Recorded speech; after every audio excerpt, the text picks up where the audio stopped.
দেখুন বন্ধুরা, কত সুন্দর ওলকপি হয়ে আছে।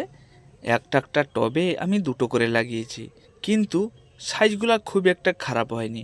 একটা একটা করে লাগালে হয়তো আরও একটু বড় হতো, যদিও এগুলো বড় হবে এখনও পর্যন্ত তার সময় শেষ হয়নি। এগুলো আরও বড় হবে, কিন্তু এগুলোকে বেশি বড় করে খেলে শক্ত হয়ে যায়।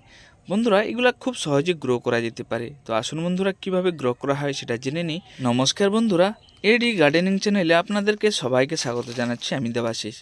বন্ধুরা, এই যে গাছগুলো দেখছেন, এইগুলো খুব সম্ভবত 17-18 দিন আগে লাগানো হয়েছিল।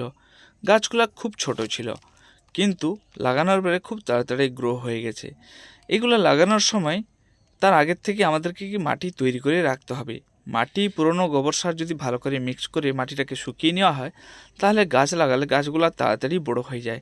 যদি ভিজা মাটিতে আমরা লাগিয়ে থাকি, তাহলে গাছগুলা একটু রোগগ্রস্ত হয়ে যাওয়ার সম্ভাবনা থাকে। শুকনো মাটিতে লাগিয়ে তারপরে জল দিলে কিন্তু গাছের গ্রোথ খুব সুন্দর হয়। কিছুদিনের পর যখন গাছগুলা আরও একটু বড় হয়ে যাবে, এর গোড়ায় আমাদেরকে আবার একটু খাওয়া দিতে হবে। যদিও আমি একটা একটা টবে দুটো করে লাগিয়েছি, একটা একটা করে লাগালে আরও গ্রোথ ভালো হতো, কিন্তু দুটো করে লাগিয়েছি, গ্রোথ খুব খারাপ নয়, আর সাইজগুলোও খুব খারাপ হচ্ছে না।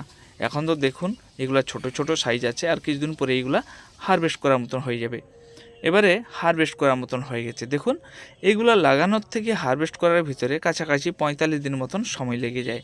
আমরা আরও কিছুদিন এটাকে রাখতে পারি, কিন্তু বেশি বড় করে খেলে এগুলো একটু শক্ত হয়ে যায়, ভিতরের অংশ কিছুটা জাল জাল টাইপের হয়ে যায়, শক্ত হয়ে যায়, যার ফলে খেতে ভালো লাগে না। তাই এই নরম অবস্থায় এটাকে হারভেস্ট করে নিতে হবে। এইরকম ছোট অবস্থায় এগুলাকে হারভেস্ট করে খেলে এর স্বাদটা খুব ভালো লাগে। বন্ধুরা, এতে মাঝে মাঝে কিন্তু পোকা লেগে যায়।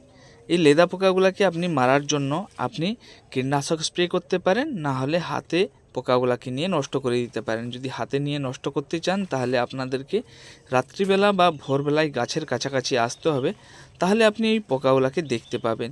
দিনের বেলায় এই পোকাগুলো মাটিতে কোথাও লুকিয়ে যায়, আপনি খুঁজলেও পাবে না।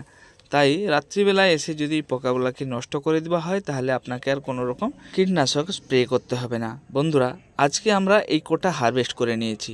যেগুলো বড় একটু হয়ে গেছিলো, যেগুলো ছোট ছোট আছে সেগুলোকে আমরা রেখে দিয়েছি। কিছুদিনের ভিতরে এগুলো কিন্তু খুব তাড়াতাড়ি বড় হয়ে যাবে, কারণ টবে একটা করে গাছ থাকছে, তাই পুরো মাটির খাবারটা একটা গাছই পাবে, যাতে এইগুলা তাড়াতাড়ি বড় হয়ে যাবে।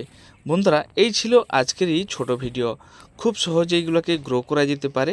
আজকে ডিসেম্বর মাস চলছে, এই ডিসেম্বর মাসেও বাজারে এই চারা বিক্রি হচ্ছে। যদি আপনি এর চারা এখনও পাচ্ছেন, তাহলে এনে লাগিয়ে দিলেও কমসে কম ফেব্রুয়ারি মাসের প্রথম সপ্তাহের দিকে আপনি এর হারভেস্টটা পেয়ে যাবেন। খেতে খুব সুন্দর লাগে। আশা করি ভিডিওটা ভালো লেগেছে। যদি ভালো লেগে থাকে, লাইক, শেয়ার, সাবস্ক্রাইব অবশ্যই করে নেবেন। ভালো থাকুন, সুস্থ থাকুন।